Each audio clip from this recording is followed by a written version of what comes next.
Sorbet may have been around for years, but a parlor in the metro shows just how much one can experiment on this frozen dessert. Pia Bonalos tells us more about that this morning. What's the scoop there, Pia?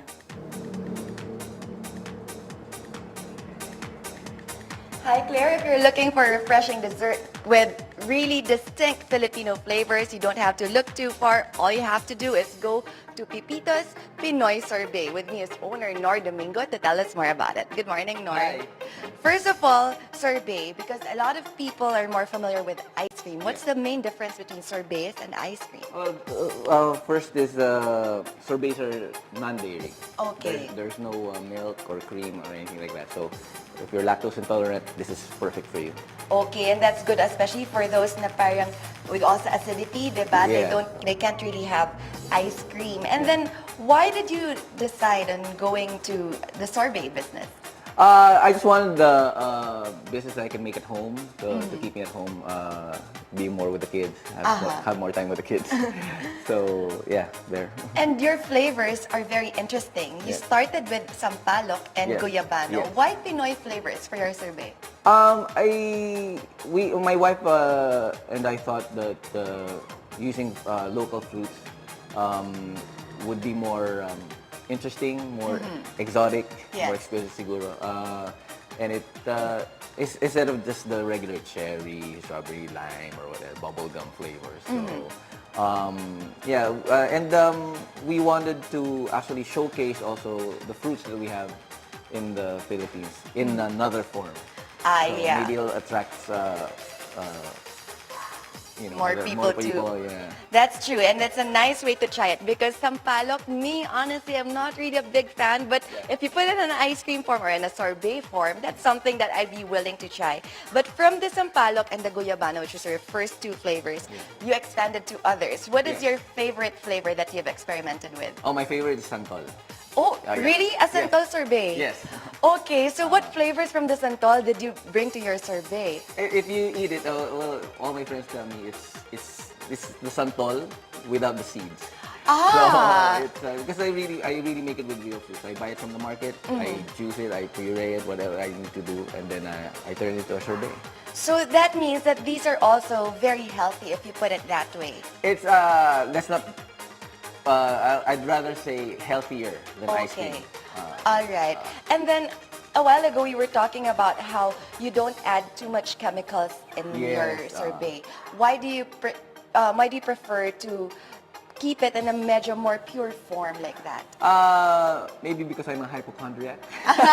Okay. I'm afraid to get sick. I don't want. Actually, I even my kids, I try not to feed them processed food and stuff like that. So I try not to put anything on the sorbets because I want to feed it to my children also. So I want to keep it as pure as possible. And that's good news, especially since a lot of people out there nowadays, they're really looking for something more pure and more natural like that. And if you could have that in sorbet form, then why not? Yes. Can you tell me, we have three right here in front of me right now. Starting with this one, what do you have That here? is the guyabano.